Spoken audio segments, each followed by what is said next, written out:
Again, everybody, and welcome to another edition of Keeping It Real with Coach Neal. We have Coach Chris Neal of the UNCW women's soccer team joining us via Zoom this week after the team's travel to Northeastern. And Coach, you took care of business Sunday, a business trip to Boston, a place that has been very difficult to play at. You came away with a 2-0 victory. Give us the broad view of the game as you saw it from the sidelines. Thanks, Eric. Yeah, it was a business trip. It was really a very quick trip. You know, we flew out on Saturday at 11 a.m. from Wilmington, had a connection in Charlotte. We arrived at basically about 4 p.m. Saturday in Boston, and the match was on at noon on Sunday. So just a clinical piece of travel logistically by the entire staff and the entire team. We were ready to play. Mother Nature served up an incredible day. It was high 60s. Slightly overcast for most of the game. The sun did pop out a little bit. And our team, in my opinion, put together what I would say was our best 90 minutes of the year. Northeastern are a very, very tough group, a very tough place to play, very well coached and organized. And I just felt really, really good about our performance. Talk about the travel logistics a little bit. It's different when you have to fly to a venue as opposed to busing, and you haven't had a lot of long bus trips to begin with. So in terms of getting the team acclimated and prepared for a flight, give us a sense of how that changes things in terms of preparation for the game. Well, there's short-term considerations, and then there's long-term considerations. You know, with a group of young adults getting into a plane, and you know that's exciting and brings a different little feeling of travel. So you have to try to keep energy levels calm and low as you travel throughout the day through airports, et cetera. You know, feeding a team in airports is a little bit difficult. So the team had to prepare, and they brought their own food in case we were delayed, you know, getting to Charlotte, in case we didn't have enough time to feed them, you know, between flights and during the layover. So that was a consideration. And then obviously the long-term considerations are, you know, that was the first time I'd been in the plane since COVID hit. And airports are packed. So as a team, you've got to try to be as disciplined as possible with your social distancing, you know, with, you know, wearing your mask, with all that stuff. And as a coach, I'm going to be perfectly honest with you, that was really stressful for me. And it's something we're going to discuss as a team today about how we continue to maintain that discipline in future flights. So we get to the game, Seahawks and Huskies from Parsons Field, and in the opening minutes, it's Jordan Fabry finding the back of the net yet again to give you the early lead. When you're playing a team like Northeastern on the road, a different surface than you're accustomed to, how important is it to get that early goal and just take us through the play that developed? Yeah, very, very important, you know, to get that early goal, to score first, really. And Jordan has been clinical with her finishing this year. So really, really proud of her. It was an excellent left-footed finish, one touch. But, you know, it started with a clearance, and Audrey Harding it was an interesting battle. Northeastern center back and Audrey Harding had a kind of a 50-50 bouncing ball situation around the penalty area.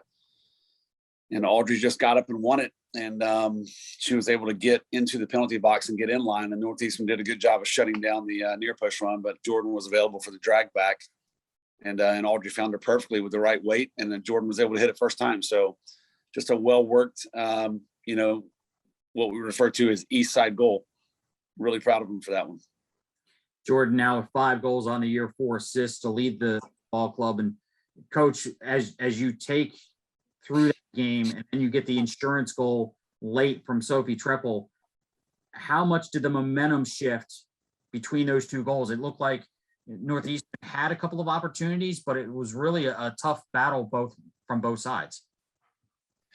Yeah, I think both teams did an excellent job of limiting the amount of chances that their opponent had. It was, you know, there weren't a lot of expected goals in that game.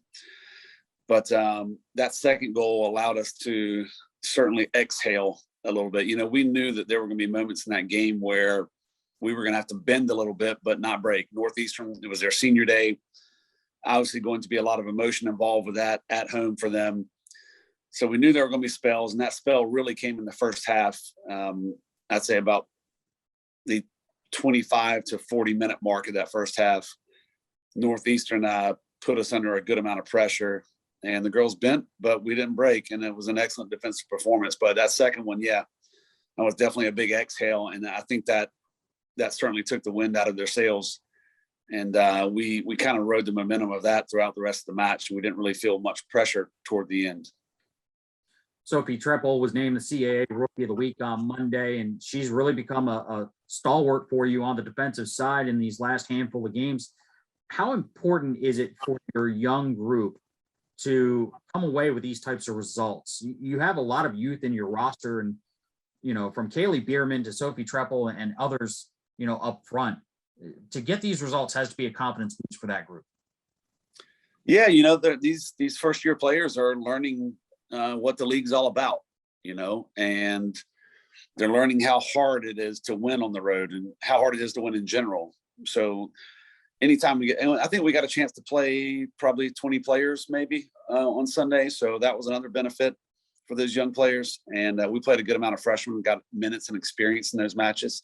I think they're learning a lot, Eric, and not just about what it takes to win, but about what it takes to win traveling to different cities, against different opponents and in different atmospheres on different surfaces, et cetera. So really priceless for us that players like Sophie are able to contribute at such a high level right out of the gates. Now you turn your attention to a 2-game week coming up, one on the road, one at home. We'll start with William and Mary on Thursday, a team that UNCW has faced for many, many years. It's always a battle, and it's always one of those rivalries in the league that people look to. As you prepare for this game on the road in Williamsburg on Thursday night, what do you think will be some of the keys to success against the Tribe? You're right. Things get really hard at this point. And, the Northeastern match was first of 5 matches in 15 days for us, with 4 of those 5 matches being on the road. So it's just going to get harder from here. It was a great start for us with those 3 points on the road, but now we have to go to William and Mary. And last year, out of all the games we played last year that we won, that was one that I was excited to get back on the bus as quickly as possible. I felt like we got away with one a little bit at William and Mary last year. Collectively, they're just a really hardworking group, tons of spirit, extremely well coached, tons of experience on that coaching staff as well, and tons of victories in the NCAA. So it's just going to present a significant road battle. They've had 2 really good wins in the past couple of weeks, Charleston on the road, and they also defeated East Carolina, who was a common opponent for us. So I expect it to be a classic CAA road match. Both teams are going to get chances. Both teams will be well prepared. It's just a matter of who takes their chances and who executes will be victorious. Then Sunday you return home to face Hofstra, which is nationally ranked coming into the game. They were ranked, I believe, in 11th in last week's poll. The latest poll from the United Soccer Coaches comes out later on Tuesday. Tough matchup against the Pride. Always been a battle with them, but at least you're home. What kinds of issues or problems does Hofstra present for you on Sunday? Honestly, I haven't looked at Hofstra yet. They pretty much a lot of the same personnel with some new faces. So it's the same problems, great players and great coaching. And once we get past the William and Mary game, I'll start to dive a little bit more into this year's Hofstra team. But right now, sole focus is on William and Mary. You talked about last week getting the points at home in league play. How crucial was it to get those 3 points at Northeastern and try to get some points here on Thursday night against William and Mary? Well, I'd say just in general, the first 2 matches, Elon and Northeastern, that was 2 rematches from the semifinal and the final from last spring. So to come out of those 2 matches, one being home, one being away, with 6 points, in my opinion, is absolutely massive, because I have a lot of respect for those 2 teams. And those are 2 teams that everybody at the beginning of the year would say are definitely top 6 teams. I could be wrong, but I think both those teams were predicted to be in the top 6. So I just feel very, very proud of our kids of our team, of this group of Seahawks, for getting 6 points against those two opponents in the first two matches. And, to be able to potentially pick up 3 points at William & Mary, we're going to have to go in there and fight like heck to earn that. If that were to happen, that's as good a start as we can ask for, but that's going to be quite a task. Earlier in our conversation, you talked about the fact that this is a very busy stretch for your team. You've gone now from playing once a week in the last couple of weeks. Now you're going to face 2 games in a week, back-to-back weeks. How does your preparation change in terms of being ready for those 2 games in the span of about 72 hours? Well, we've got to keep more people involved, and we've got to use more bodies in games. It just is what it is. It's hard to, explain the difference between a 1-match week and a 2-match week to these young players. But until they're fully immersed in it, they don't really understand the importance of needing to play more bodies, especially when you're entering, like I said, that phase where we have 5 games in 15 days. So as we prepare, it's going to be about making sure everyone feels value, making sure that everyone understands what their role is, 1 through 22, and really just figuring out tactically how we're going to incorporate more bodies through this stretch. Well, Coach, we wish you the best of luck. And a reminder, Thursday's game is a 7 p.m. start. That's on Flow FC.